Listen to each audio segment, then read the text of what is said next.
France Culture. Le cours de l'histoire. Xavier Mauduit. Détruire d'un regard. Histoire du mauvais œil au Moyen-Âge. C'est seulement au milieu des années 1980 que nous avons appris, grâce au troubadour Marc Lavoine, qu'un peu spécial, elle est célibataire. Le visage pâle, les cheveux en arrière, et j'aime ça. Nous savons également que, tellement si belle quand elle dort, tellement si belle, je l'aime tellement si fort, avec une construction sémantique qui tient de la superstition. Nous savons surtout qu'elle a le regard qui tue, qu'elle a tiré la première et qu'elle nous a touchés. C'est foutu. Une histoire de mauvais œil. Je crois que tout le monde est superstitieux et comme je le disais tout à l'heure avant que nous commencions à discuter, ceux qui ne sont pas superstitieux le sont parce qu'être superstitieux porte malheur. Catastrophe. Que nous le voulions ou que nous ne le voulions pas, il y a des superstitions que nous devons admettre. Par exemple, nous préférons dans un dîner, quand nous recevons nos amis, ne pas être très à table. Est-ce qu'il n'y a pas un mauvais sort qui pèse sur lui? Enfin, quand même. Bah oui, un mauvais sort, peut-être. Béatrice de Laurenti, bonjour. Bonjour. Vous arrivez avec un ouvrage intitulé Mauvais œil. Vous êtes historienne, directrice d'études à l'École des hautes études en sciences sociales.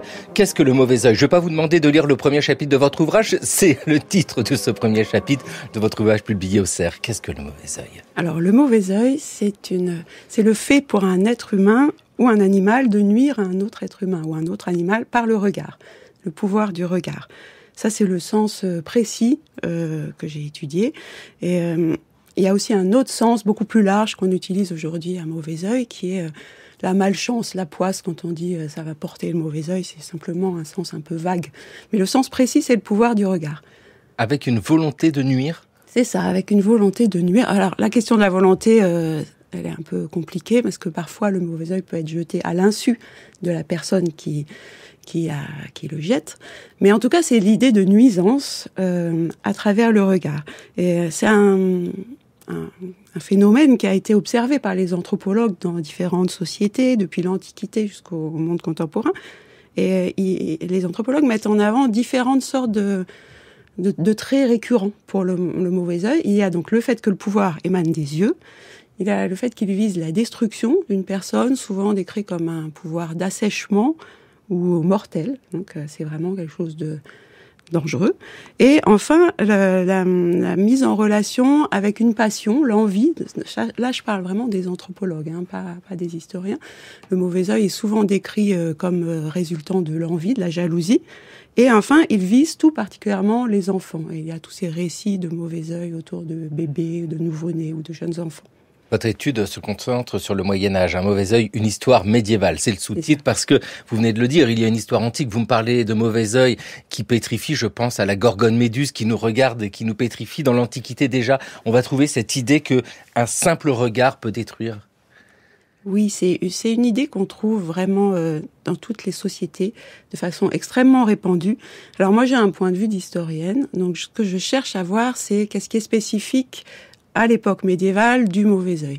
Et une première chose qui est spécifique, c'est le vocabulaire, puisque au Moyen-Âge, on parle pas de mauvais œil, il n'y a pas ce terme-là, mais il y a le terme fascination.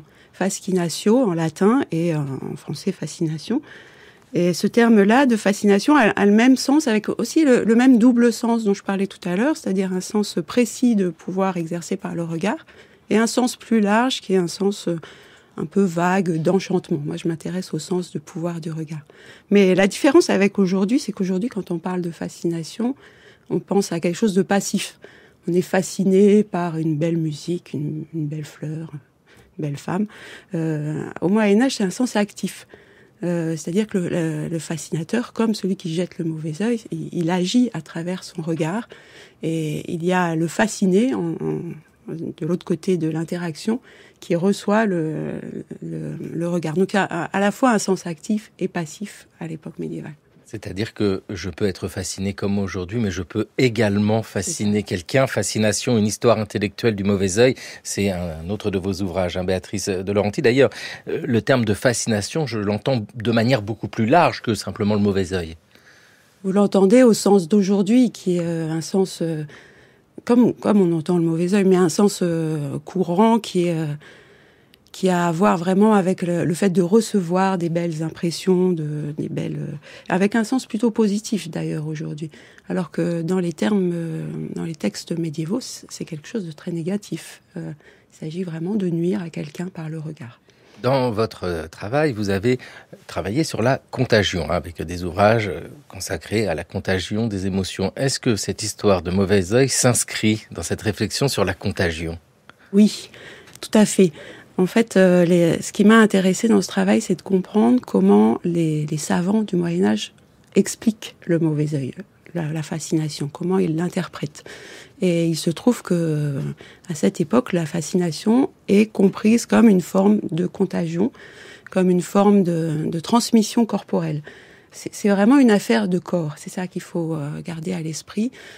Pour les savants médiévaux, le mauvais œil, c'est pas simplement une influence psychique un peu mystérieuse, mais un problème corporel qui engage d'un côté le corps du fascinateur avec ses yeux, son regard, mais aussi son corps tout entier, et de l'autre côté, le corps de la victime qui peut être blessé par cette forme de contagion, de transmission. En fait, il y a une transmission corporelle d'un élément nocif pour le corps. À travers le regard, dans ce que vous nous dites là, les savants étudient le mauvais œil. Vous ne dites pas ils le condamnent. On n'est pas du tout dans cette lecture-là de la condamnation, de sorcellerie, de superstition. Non, pas du tout. Ça, c'est quelque chose d'important aussi. Finalement, une superstition, c'est une fausse croyance. Et le mauvais œil n'est pas classé parmi les superstitions à l'époque médiévale. Ou très rarement. J'ai trouvé peut-être une source. Les superstitions sont dénoncées par les théologiens, dans des sources, par exemple, dans des pénitentiels, avec un tarif de pénitence correspondant à la superstition. On ne trouve pas le mauvais œil dans ces listes-là. Donc, il est considéré relativement comme quelque chose d'inoffensif, de peu problématique. Par ailleurs, ce qui importe aussi aux théologiens et aux inquisiteurs du Moyen-Âge, c'est la magie. La pratique magique. Il condamne cette fois beaucoup plus gravement la magie qui est réalisée à l'aide d'interventions d'esprits ou de démons. Mais le mauvais œil n'est pas non plus condamné en tant que magie. Il n'est pas dans les listes. On trouve parfois le terme fascination, mais dans ce sens large que je vous disais tout à l'heure. Donc le mauvais œil en tant que tel ne fait pas partie des pratiques de magie démoniaque ou rituel. On l'associe pas à la sorcellerie, par exemple. Non, il n'est pas associé à la sorcellerie. Donc finalement, c'est un phénomène qui reste relativement inoffensif pour les théologiens, pour les inquisiteurs. En revanche, c'est quelque chose qui intéresse énormément les savants, les théologiens aussi, mais pour d'autres raisons, ou les philosophes, qui cherchent à comprendre le monde qui les entoure, qui cherchent à comprendre le monde naturel, à expliquer ce qui se passe. Donc c'est de ce point de vue-là qu'il est important. C'est pas un problème social, si vous voulez, au Moyen-Âge, c'est un problème scientifique. Et ça fait l'objet d'une énorme discussion scientifique avec... Pour l'époque, ça fait beaucoup. J'ai rassemblé une 50aine d'auteurs sur 4 siècles qui discutent des causes du mauvais œil. Donc on n'a pas toujours beaucoup de sources pour le Moyen-Âge, donc ça fait vraiment beaucoup. C'est un débat scientifique important. L'enjeu est là. Et puis ce qui est étonnant en vous lisant Béatrice de Laurenti, Mauvais œil, c'est que dans l'idée première, le mauvais œil se trouverait dans des traités de superstition, des choses qui concernent les sorciers, mais pas du tout. Ce que vous avez étudié, vous, ce sont les textes savants, et c'est là où l'on trouve le mauvais œil. Et c'est en ça que c'est d'ailleurs passionnant de voir que nous sommes avec un objet qui est reconnu. Ça existe, maintenant il faut comprendre comment ça fonctionne. C'est ça, c'est un point important. Finalement, ce que j'ai cherché à montrer, ce que j'ai découvert, c'est que le mauvais œil n'était pas seulement quelque chose qui préoccupe les gens ordinaires, mais vraiment quelque chose qui a des enjeux scientifiques et qui intéresse les savants. Il s'agit de comprendre les causes du phénomène, d'arriver à expliquer comment il est possible que par un regard, on puisse agir sur une autre personne de façon naturelle. Ce qui les interpelle, c'est ça, c'est d'arriver à comprendre le mauvais œil, à lui donner une explication qui rentre dans leur système de pensée scientifique, qui n'est pas le même que le nôtre, mais qui est aussi un système rationnel. Et oui, parce que c'est ça, il y a une vraie pensée autour de ça. Il faut expliquer le mauvais œil au moment du donner une naissance. Ça, c'est, vous l'avez dit, les enfants, ils sont vraiment les victimes faciles du mauvais œil. Arrive quelqu'un de la famille là qui dit quelques mots, qui porte un regard, et d'un coup, ça se corse. Tout le secret de la sorcellerie corse, nous l'avons découvert à Tavera. Le mauvais œil, c'est peut-être une version très originale de l'œil de Caïn. Le mauvais œil, vous savez, c'est lorsque il y a des gens qui viennent et qui voient un bébé et qui disent comme il est beau ce bébé, sans dire Dieu le bénisse. Et alors, si on fait tout de suite les cornes comme ça, alors on peut même éviter le mauvais œil. Mais comme on n'a pas l'idée de faire tout de suite les cornes, lorsque les gens disent vante le bébé, qu'il est intelligent, qu'il est beau. Alors le bébé, il attrape le mauvais œil. Et après, il devient grognon, il pleure, et on voit qu'il est fatigué, il y a quelque chose qui ne va pas. Et ben voilà, nous étions en 1970, en Corse, il y a cette évocation du mauvais œil, telle que nous pouvons l'entendre là, c'est à peu près ce qui peut être ressenti au Moyen-Âge, hein. C'est l'idée que par un regard, il peut se passer quelque chose sur un autre individu, et notamment ici un enfant. Oui, avec cette idée de louange, elle dit, la personne, là, que on fait des compliments sur le bébé, les louanges vont avec l'envie, la jalousie, donc il y a cette idée de passion qui passe et qui atteint prioritairement les personnes les plus fragiles, donc les enfants. Ce qui est intéressant aussi dans cet extrait-là, c'est qu'on voit bien que le mauvais œil, c'est une accusation après coup, rétroactive. La personne n'a pas forcément conscience d'avoir jeté le mauvais œil. Elle fait des louanges à un bébé et après coup, la mère ou l'entourage interprète la mauvaise santé du bébé, ses pleurs, par le mauvais œil. Donc c'est quelque chose finalement de très difficile à cerner pour cette raison dans les textes médiévaux, parce que justement, ils ne se lancent pas à proprement parler, ils s'interprètent rétroactivement, on n'a pas vraiment de pratique de mauvais œil. Ce qu'on a, ce sont des pratiques de protection. Et c'est ce que dit d'ailleurs la personne dans l'extrait que vous avez passé. Hein. Elle parle des cornes, il y a d'autres pratiques de protection. Les pratiques de mauvais œil ne consistent pas à jeter le mauvais œil, mais à s'en protéger. Oui, c'est ça. C'est là où on le voit apparaître. Et vous, Béatrice de Laurenti, en étudiant ces textes savants, vous avez aussi de longues discussions autour du mauvais œil. Parce que il y a retrouvé la trace d'un mauvais œil évoqué dans un texte, alors plus souvent par la protection que par le mauvais œil lui-même. Et puis après, il y a le discours autour du mauvais œil. Et là, ça devient quelque chose de très complexe parce que, vous nous le disiez bien, les relations au monde, à la santé, au Moyen-Âge ne sont pas du tout les mêmes qu'aujourd'hui. Donc le mauvais œil, lui, s'inscrit dans une lecture de la contagion, que ce soit la contagion pour les maladies ou que la contagion pour les mauvaises nouvelles que peuvent transporter un mauvais œil. Comment ça fonctionne en fait ? Comment le mauvais œil agit sur une personne ? Alors, d'après les savants médiévaux, ce qui est important, c'est qu'il y ait une forme de contact. Leur intérêt, c'est d'arriver à expliquer les phénomènes pour qu'ils rentrent dans une transmission par contact. Pourquoi ? Parce que pour eux, l'accent à distance n'est pas possible naturellement. C'est un butoir de l'explication naturelle. Il faut qu'il y ait du contact, tout simplement parce qu'Aristote explique que toute action naturelle procède par contact entre le moteur et le mu. Donc ici, on a le fascinateur et le fasciné, et il faut qu'il y ait un contact. Alors comment est-ce qu'ils font ? Il y a plusieurs options, mais les différentes manières d'expliquer naturellement, c'est par exemple en supposant que l'air est un médiateur entre celui qui regarde et celui qui est regardé. Donc l'air transporte l'altération. On peut aussi supposer, comme le fait Thomas d'Aquin, qu'en plus de la présence de l'air, il y a une série d'altérations en continu qui s'enchaînent et qui vont toucher jusqu'à la victime. Donc ça, c'est la principale explication qui a évidemment beaucoup de variations selon les auteurs, mais avec toujours ce fil conducteur de rétablir le contact. Alors, ça fait du mauvais œil un phénomène corporel, physique. Après, les savants médiévaux ne laissent pas pour autant de côté les passions, l'envie, mais ils l'intègrent à ce modèle par contact. C'est-à-dire que, par exemple, le fascinateur peut avoir une imagination débridée ou une envie très néfaste, très, très puissante. Elle va agir, mais elle va pas agir sur le fasciné, elle va agir sur son propre corps. Elle va transformer de façon négative sa complexion. Et avec ce corps mauvais, ce corps qui est mauvais parce qu'il a des passions mauvaises, il va irradier à l'extérieur et atteindre le fasciné. Ah oui, c'est comme ça que ça se transmet en fait, voilà, le mauvais œil. Et entre les deux individus, le fascinateur et le fasciné, qu'est-ce qu'il y a ? Il y a de l'air.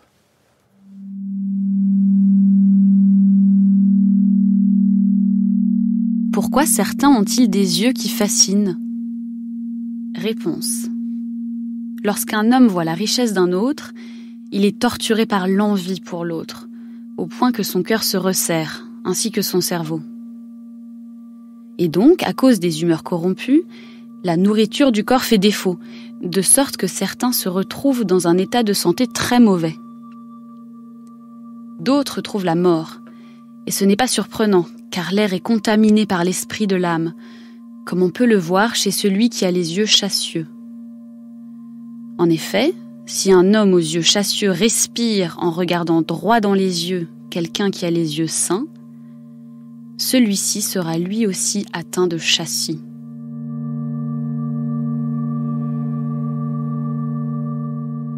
Nous étions ici à l'école de Salerne. De questions sur le mauvais œil, une lecture de Jeanne Copet dans le cours de l'histoire.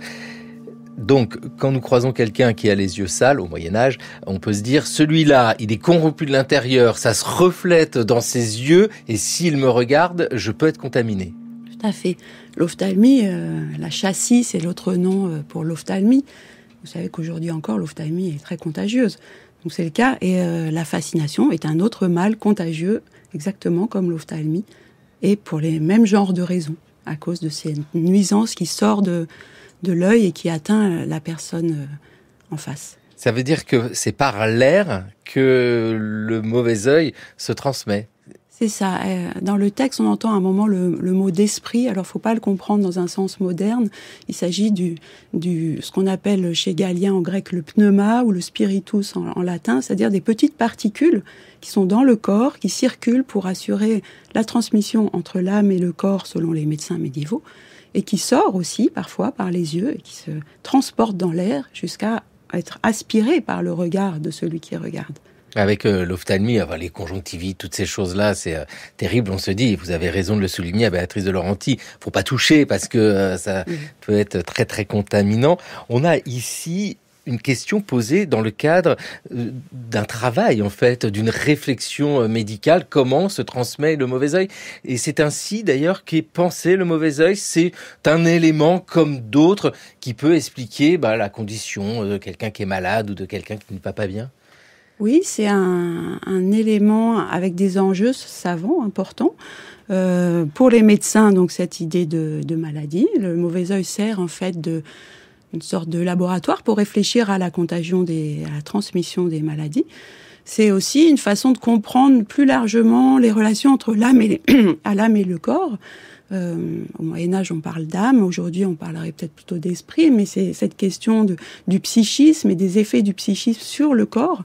Et cette question aussi est étudiée et questionnée à travers le cas du mauvais œil. Donc c'est un cas qui paraît aujourd'hui pour nous un peu étrange, un peu bizarre, mais en fait qui est un cas central pour réfléchir à des choses aussi importantes que la contagion, la relation entre l'âme et le corps et l'action à distance, qui est aussi encore aujourd'hui une question qui nous intéresse beaucoup, qui n'est pas résolue d'ailleurs.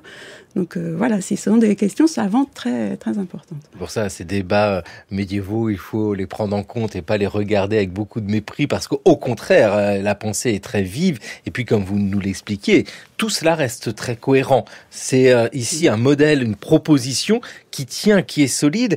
Dans ce que nous utilisons comme expression, ce mauvais œil, c'est vrai que c'est quelque chose qui nous parle tout de suite parce que nous pensons au regard, mais au Moyen-Âge, l'idée de mauvais œil, c'est quelque chose qui apparaît ou c'est plutôt la fascination qui prend le dessus ? Le terme, c'est fascination. Il vient notamment de la Bible. Dans l'Épître aux Galates, on trouve un terme, une phrase où le mot fascination est employé. Et Jérôme, le traducteur et commentateur de la Bible, Jérôme Stridon, Saint Jérôme, commente ce terme en expliquant qu'il a à la fois un sens métaphorique, fasciné, et un sens concret de la fascination qui agit sur les jeunes enfants. Et ce terme-là est repris dans l'exégèse au Moyen-Âge pour réfléchir à ce qu'est la fascination. On ne parle pas de mauvais œil, il n'y a pas l'expression figée, mais l'expression figée, c'est fascination, fascinare, donc fasciné. jeter le mauvais œil. Jeter le mauvais œil, tout simplement, avec cette volonté de comprendre, en fait, comment les gens peuvent tomber malades, se trouvent dans des situations très complexes, parce que le mauvais œil, tel que vous nous l'expliquez, Béatrice de Laurenti, ce n'est pas simplement la volonté de la personne. Et c'est ça, moi, que je retiens. C'est quelque chose qui nous dépasse. Ce n'est pas la volonté de jeter le sort sur quelqu'un. Malgré tout, ça existe aussi, c'est pris en compte, quelqu'un qui est apte à jeter un mauvais sort? Non, pas tellement dans les textes. En fait, ils ont les auteurs médiévaux ont une vision un peu désincarnée du mauvais œil. Enfin, pas tout à fait désincarnée, parce qu'il y a des exemples concrets, mais ils ne s'intéressent pas à la personne même du fascinateur, qui pourrait avoir rencontré ou observé dans leur entourage. Ce qui les intéresse, c'est plutôt des cas concrets qui sont des petits récits qui leur sont transmis par des auteurs qui font autorité. Par exemple, Pline l'Ancien, Isidore de Séville, Aristote, des auteurs à la fois chrétiens ou païens. Donc, ces auteurs qui sont plus importants finalement pour les auteurs médiévaux, que ce qu'ils observent autour d'eux. C'est une expérience textuelle de la fascination, c'est-à-dire une fascination vécue à travers des textes, ce qui ne veut pas dire qu'ils ne la vivent pas aussi autour d'eux, mais ce qui fait référence, ce sont ces cas concrets. Et on ne trouve pas tellement, finalement, pour revenir à votre question, de réflexion sur la volonté, parce que dans ces cas concrets, ce qui est important, c'est le processus. Et c'est le processus qui importe aussi aux auteurs, de comprendre comment ça se passe ensuite, mais pas la volonté de la personne qui fascine. Mais ces savants du Moyen-Âge où ils ne sont pas en train de regarder autour d'eux des cas très concrets en faisant venir des patients. Ces cas-là, ils vont les chercher dans la littérature ancienne, celle qui nous conduit au 7e siècle, par exemple, avec... Jusqu'à Harry Potter, dans l'autre sens, si vous voulez. Donc en fait, le loup et le basilic, ce sont deux des 3 ou 4 exemples qui circulent tout le temps dans les textes médiévaux, et sur lesquels les auteurs savants appuient leur réflexion, construisent leur réflexion pour expliquer ces exemples. Ils le construisent parce qu'ils ont confiance et respect envers les autorités qui les ont transmis.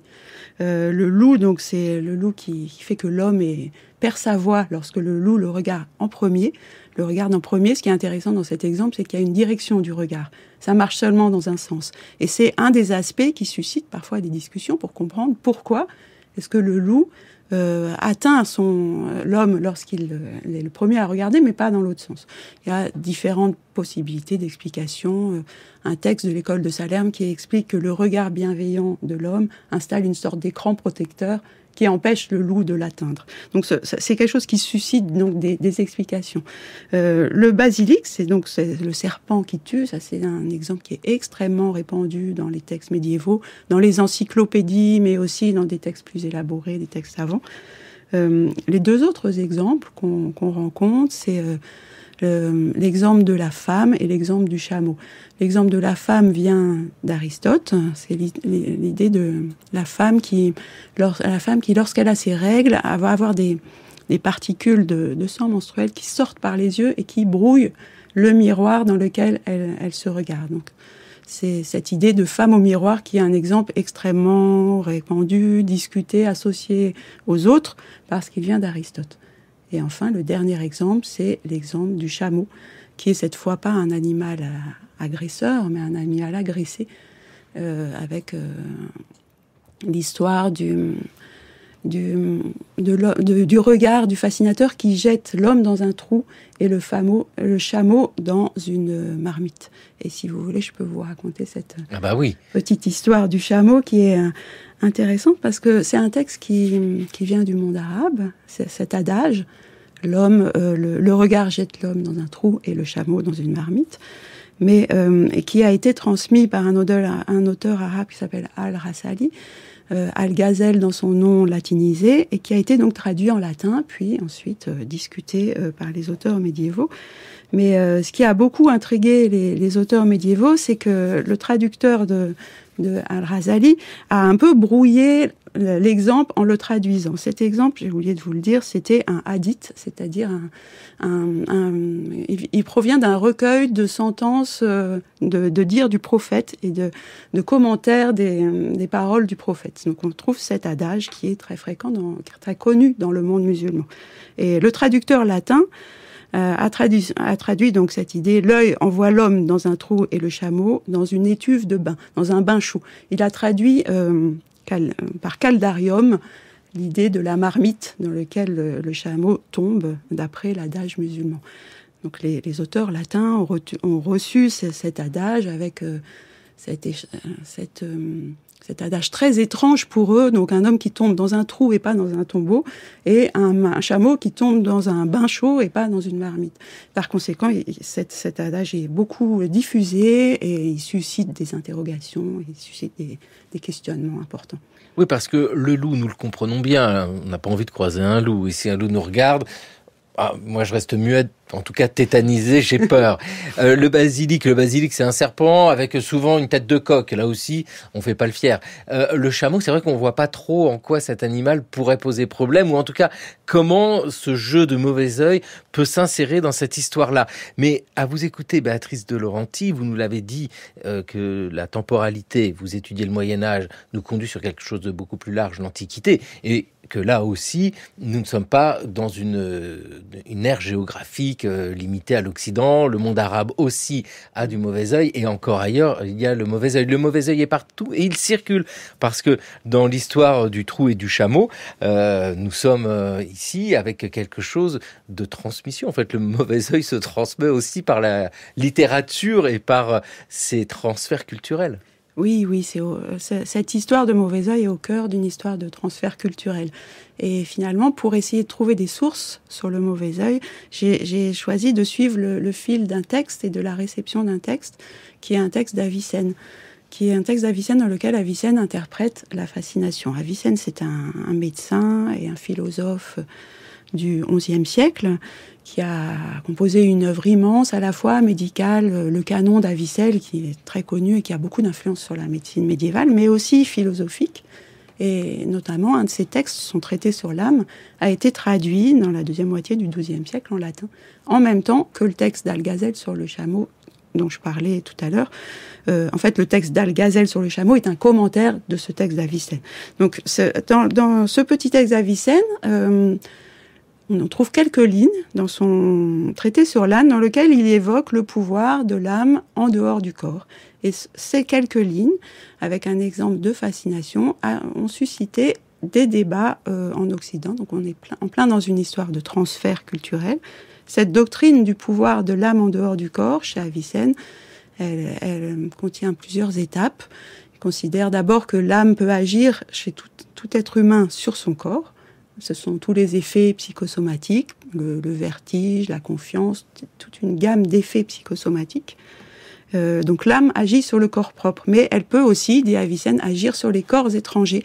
Et il y a deux modalités par lesquelles cette âme peut agir sur les corps étrangers, soit par la fascination, de manière négative, soit par la prophétie, de manière positive. Et le prophète peut guérir, faire tomber la pluie, et des tas de phénomène positif. Donc on a quelques lignes seulement dans ce texte d'Avicenne où il sort un peu de son sujet, en quelque sorte, où il considère que l'âme agit de la même façon qu'elle agit sur le corps, elle agit sur les autres, sur le monde.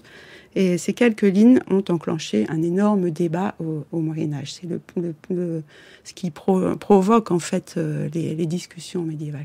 Oui, parce que ce que nous avons entendu tout à l'heure, quand vous narriez cette histoire du trou et du chameau, nous sommes un tout petit peu après Avicenne. C'est à la suite de ces réflexions-là, en fait. C'est-à-dire que on a une amorce qui s'inscrit elle-même dans une très longue histoire, qui fait qu'il y a un débat. Et ce débat-là, c'est lié à l'âme, c'est lié à la distance entre les êtres. Et je reprends le titre de certains de vos ouvrages, mais à la contagion. C'est-à-dire comment les choses se déplacent sans qu'on voit entre nous... il y a pas de mauvais œil entre nous, Béatrice de Laurenti, mais voilà, il y a du vide, il y a de l'espace, et l'interrogation, c'est de savoir comment les choses se déplacent. C'est ça, exactement. Et là, ce que propose Avicenne ne plaît pas aux auteurs médiévaux, son interprétation, dans le sens où, pour lui, la fascination, c'est simplement une affaire d'âme. C'est le pouvoir de l'âme qui sort par les yeux. Il n'y a pas de contact, il n'y a pas besoin particulièrement de transformation du corps. Pour lui, c'est un pouvoir psychique à distance. Et ça n'est pas quelque chose qui est compréhensible pour les auteurs médiévaux qui sont à la fois aristotéliciens et chrétiens. c'est pas compréhensible à cause de cette question du contact. Il n'y a pas d'action psychique à distance sans contact. Et ce n'est pas compréhensible d'un point de vue chrétien, parce qu'on ne peut pas considérer que l'homme pourrait ainsi se mettre à l'égal de Dieu. Donc ces deux problèmes font qu'Avicenne est discuté, pas forcément pour le condamner, mais en tout cas pour l'aménager, pour ajouter, expliquer, oui, Avicenne parle de la fascination, il a raison d'en parler, mais en fait, c'est pas seulement le pouvoir de l'âme, il y a aussi toutes ces étapes physiques entre le fascinateur et le fasciné. Est-ce qu'il y a besoin de paroles systématiquement liées au mauvais œil? Non, simplement un regard peut suffire. Hein. Oui, c'est le simple regard. Dans les premiers textes sur le mauvais œil, avant en fait la traduction d'Avicenne, on trouve l'association entre louange et regard, comme dans l'extrait qu'on a entendu tout à l'heure. Mais ensuite, une fois qu'on reçoit, que les auteurs latins reçoivent le texte d'Avicenne qui ne parle que de regard, la fascination devient vraiment principalement un problème de regard.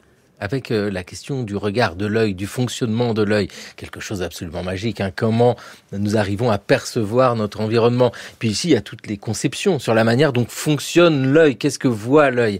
Est-ce que c'est l'œil qui se projette, l'œil qui reçoit? Est-ce que cela s'inscrit aussi dans cette réflexion autour du mauvais œil? Oui, il y a un enjeu dans les théories optiques. C'est-à-dire que à l'époque médiévale, la façon de concevoir la vision change. On passe d'une conception active de la vision, qui était pas la seule qui prévalait dans l'Antiquité, mais celle qui dominait, et qui se transforme à partir du XIIIe siècle. Une autre conception dominante une autre conception domine, qui est une conception passive de la vision. Ce qui pose problème pour comprendre le mauvais œil.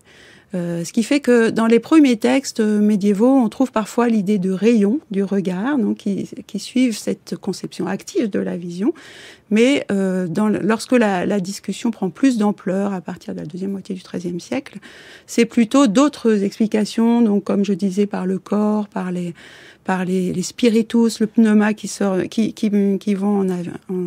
mis en avant, plutôt que l'explication simplement par le rayon du regard, car ça ne correspond plus à la théorie scientifique en vigueur. Ah oui, le rayon du regard, c'est cette conception comme quoi le regard se projette. Enfin, la vue s'explique par ce rayon du regard, et cette fois-ci, on reçoit. Et c'est vrai que l'histoire du mauvais œil, on l'entend bien, Béatrice de Laurenti, que vous avez étudié une histoire médiévale, c'est cette histoire complexe et surtout une histoire réfléchie, une histoire qui se retrouve dans les textes des savants qui discutent pour savoir comment se transmet le mauvais œil. Aujourd'hui, dans le cours de l'histoire, il est clair que nous avons plutôt l'envie de porter bonheur. De Laurenti, y a-t-il des victimes plus faibles que d'autres? On l'a dit, les bébés tout à l'heure, les enfants qui sont vraiment propices à être atteints par le mauvais œil, mais y en a-t-il d'autres? C'est surtout les enfants, c'est vrai. Les victimes ne sont pas tellement nommées, à part les enfants, ce qui ne veut pas dire qu'il n'y en a pas d'autres, mais si ce sont les enfants, c'est parce que, disent les médecins, ils ont la peau poreuse et la chair tendre. Ils ont la chair tendre, donc les influx mauvais passent plus facilement à travers eux. Et ils sont aussi particulièrement réceptifs à cause de leur forte imagination. Ils ont de l'imagination, donc ils reçoivent particulièrement ces influx qui passent à travers leur chair tendre. Donc voilà, c'est pour ça que les auteurs médiévaux parlent particulièrement des enfants, mais ils ne nomment pas d'autres victimes parce qu'ils n'ont pas ces caractéristiques. D'ailleurs, est-ce qu'il y a un effet corporel du mauvais œil? Ah oui, bien sûr. On l'a entendu dans le texte tout à l'heure de l'école de Salerne, le mauvais œil assèche le corps, il peut entraîner une constriction du cœur, donc on n'arrive plus à respirer concrètement. Il peut entraîner un dessèchement de la peau. Il peut aussi entraîner tout simplement la mort de l'enfant ou de la personne visée. Donc c'est vraiment quelque chose de considéré dans ces textes comme nocif jusqu'à la mort pour le corps. Et puis maintenant, il va falloir savoir qui peut porter le mauvais œil, parce que nous évoquions tout à l'heure les victimes, mais il y a aussi ces fascinateurs, et je vous propose de faire juste un petit tour dans un monastère, vous le connaissez. Voici mon jeune novice, Hatzot Melk. Son père me l'a confié pour son éducation. Enfin... Renvoie-le d'ici immédiatement. Ne vous a-t-on pas dit que le diable pousse les beaux jeunes gens par les fenêtres? il y avait quelque chose de féminin et par là même de diabolique chez ce jeune moine qui vient de nous quitter. Il avait les yeux d'une fille qui cherche commerce avec le démon. Méfie-toi de cette abbaye. La bête immonde est toujours parmi nous. Je la sens en cet instant, ici, au sein même de ces murs. Oh, mon fils, dans quelle époque vivons-nous? Mais n'effrayons pas notre jeune ami. C'est trop tard. J'ai peur. Le nom de la rose, le film de Jean-Jacques Hano en 1986, d'après le roman d'Umberto Eco, et l'évocation ici de ce moine avec ses yeux de femme associés au diable, évidemment, c'est comme ça que c'est dit. Là, au moment de réfléchir aux figures qui peuvent porter le mauvais œil, Béatrice de Laurenti, les femmes particulièrement? Un certain type de femmes, c'est-à-dire les vieilles femmes, les vétulas.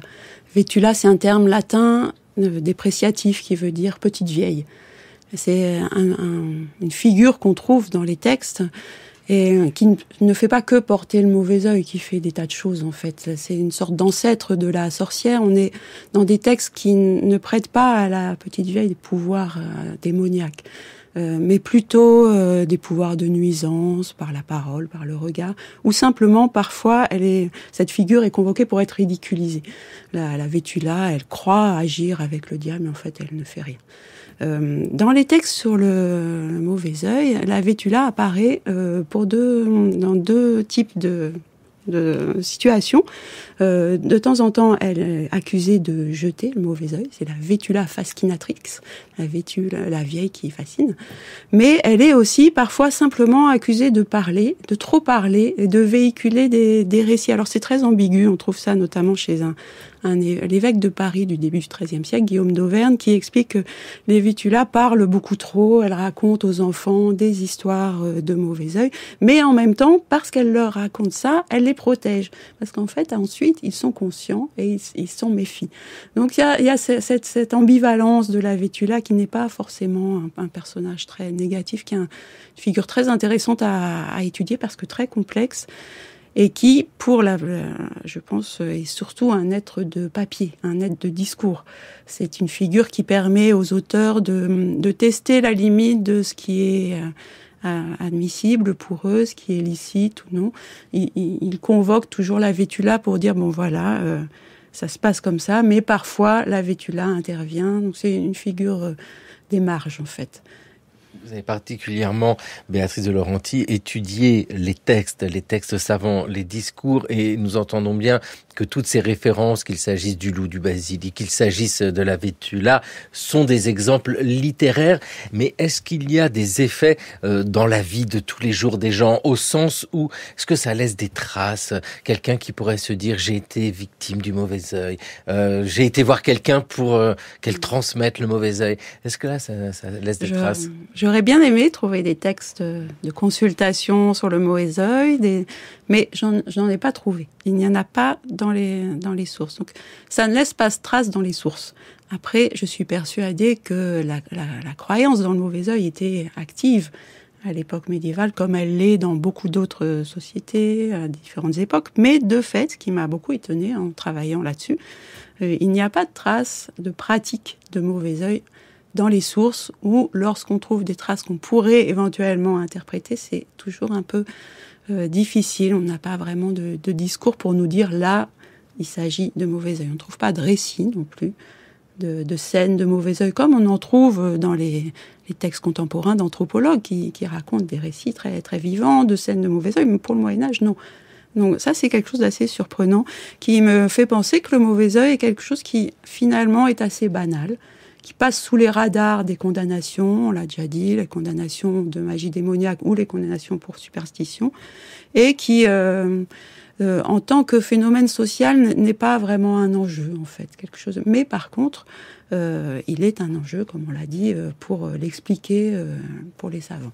Oui, pour les savants. Et eux-mêmes l'analysent, mais comme une vérité. La notion de croyance, c'est tellement dur à manipuler, parce qu'on ne peut pas savoir vraiment, mais ça apparaît dans les textes. Et dès lors, ce n'est pas à écarter comme étant quelque chose en marge. C'est pour ça aussi que c'est très dangereux, Béatrice de Laurenti, quand vous nous dites il n'y a pas de source de surinterpréter. Vous le faites avec justesse.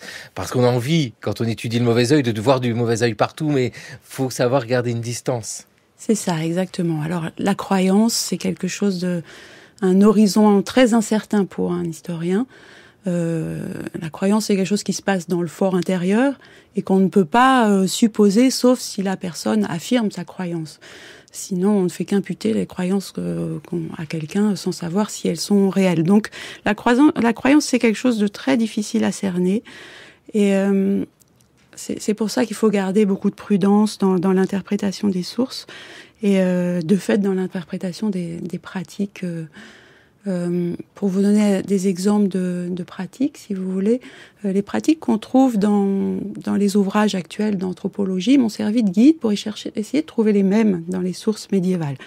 On trouve plusieurs sortes de pratiques qui sont donc des pratiques de protection. Ça peut être des objets qu'on garde sur soi, par exemple le corail.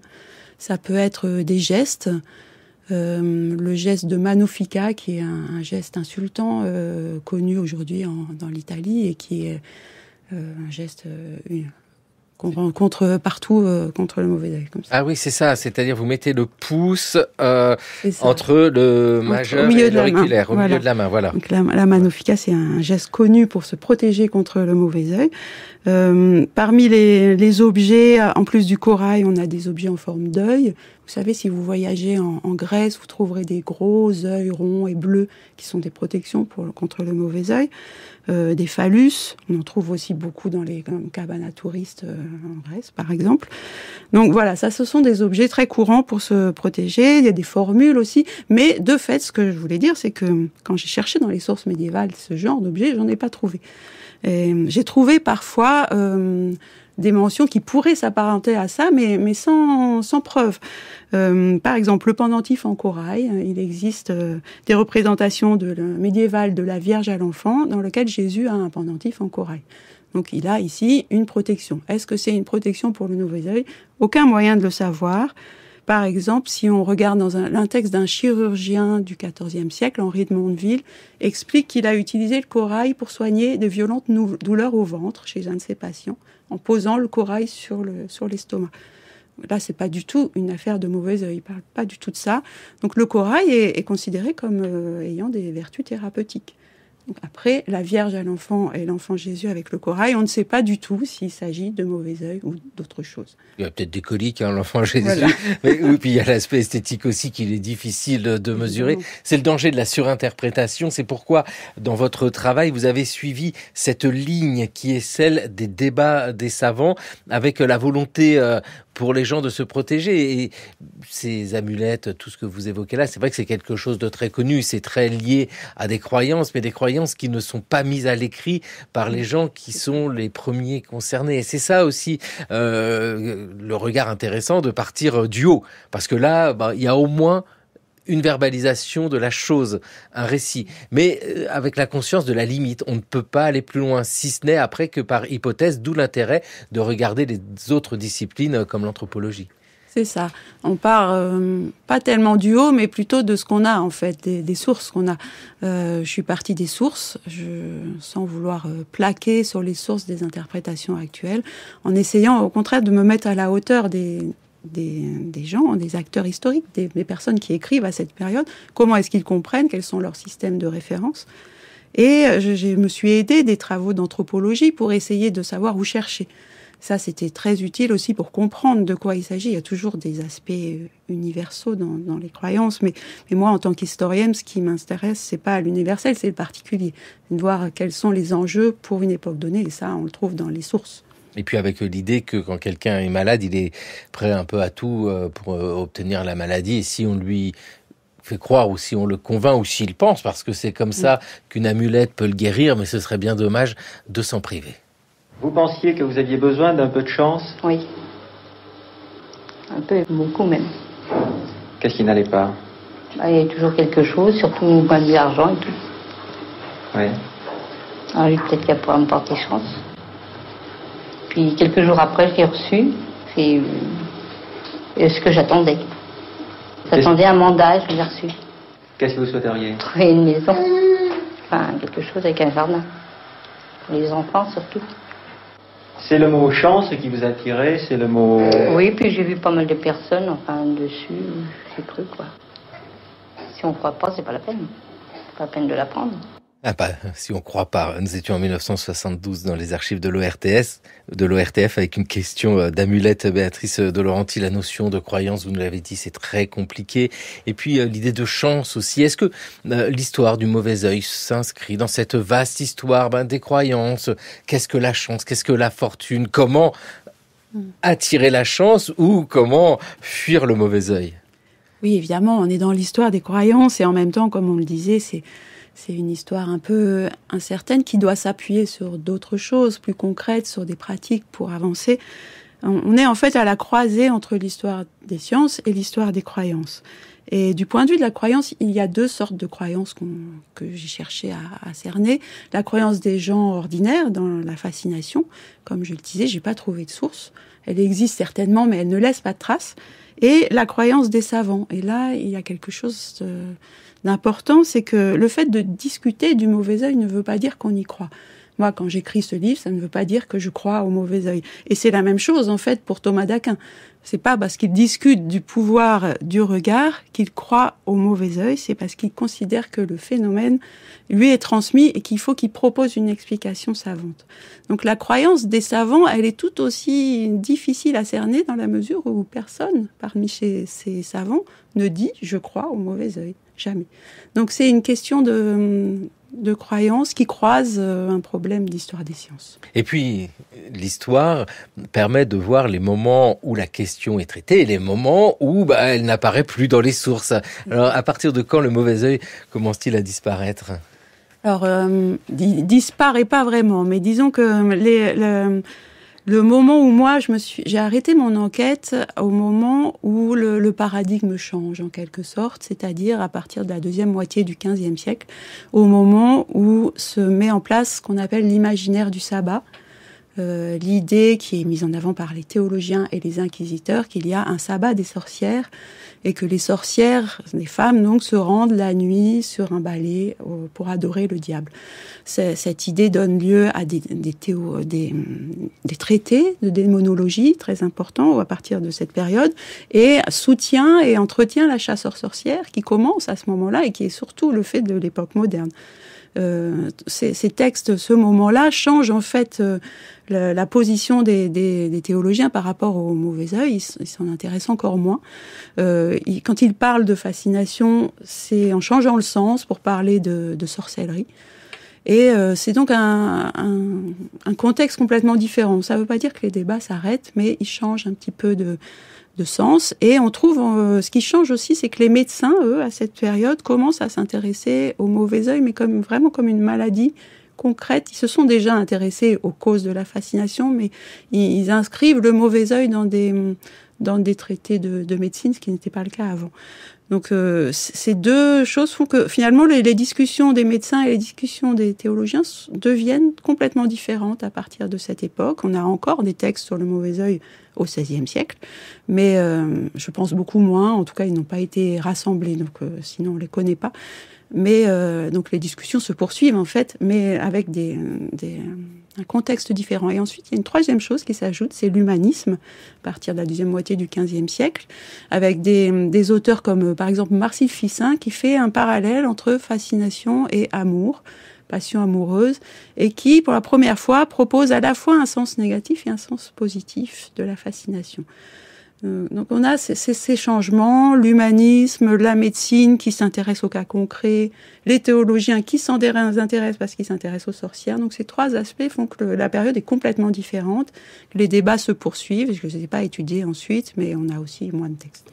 Et voilà, avec ici l'idée que les débats se poursuivent et qu'ils conservent leur pertinence. Alors, oui, bien sûr contextualisé, moins pour nous aujourd'hui, même si, à vous écouter, nous entendons bien que cette histoire de mauvais œil, ou les discussions liées au mauvais œil, couvrent des réalités qu'on n'explique pas encore, mais du point de vue de la pathologie, ça explique des choses, ça tente d'apporter des explications à ce que nous pouvons connaître d'une autre manière, notamment par tout ce qui aide à saisir comment l'esprit humain est complexe et comment le corps humain est complexe. Mais ça donne des explications et c'est déjà énorme. Oui, c'est ça. C'est pour ça que les médecins s'y intéressent, parce qu'ils s'intéressent au pouvoir de l'imagination sur le corps, aux effets somatiques de l'imagination, des pensées. Donc c'est une façon d'expliquer certains problèmes psychiques.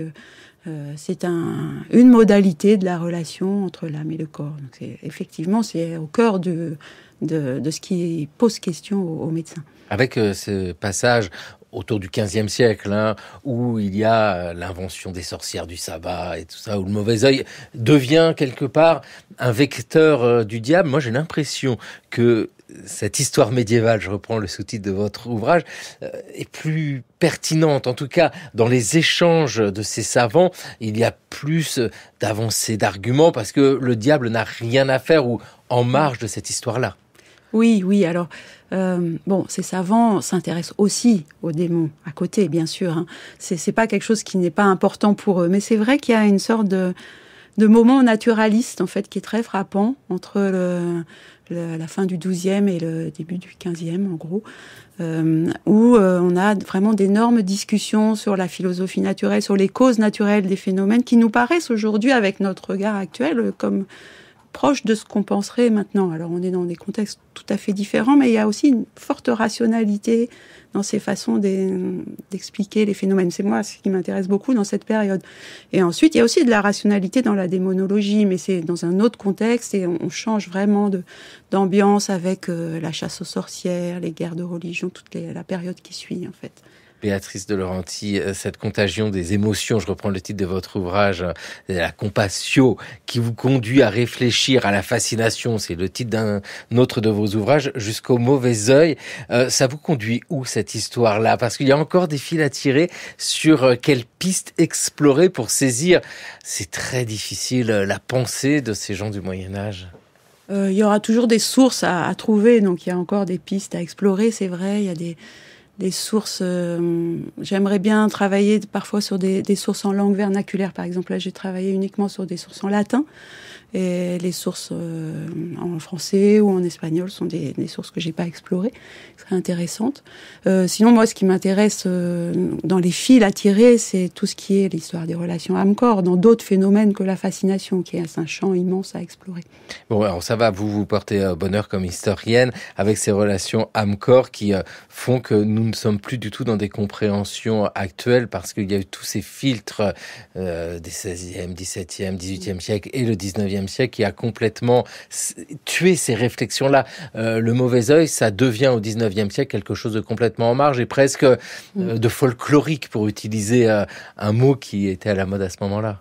Oui, c'est ça. Ça a complètement l'enjeu scientifique de la notion s'est perdu en chemin, en quelque sorte. C'est devenu quelque chose en marge, un petit peu méprisé, mais pour les savants médiévaux, c'est vraiment quelque chose qui est un phénomène qui est un laboratoire pour réfléchir à des tas de questions extrêmement importantes pour eux, comme on le disait, la contagion, le mauvais œil.